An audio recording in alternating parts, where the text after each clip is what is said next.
Hi, Marine House Whisperer.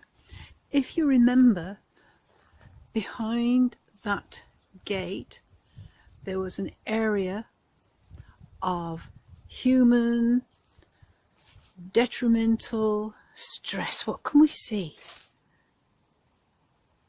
Nothing much.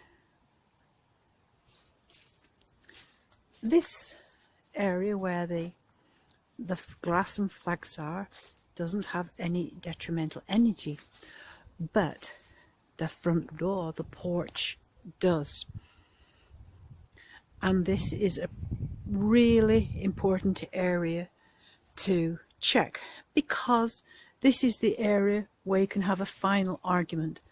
This is the area where you can have a disagreement with whoever it is that knocks on your door.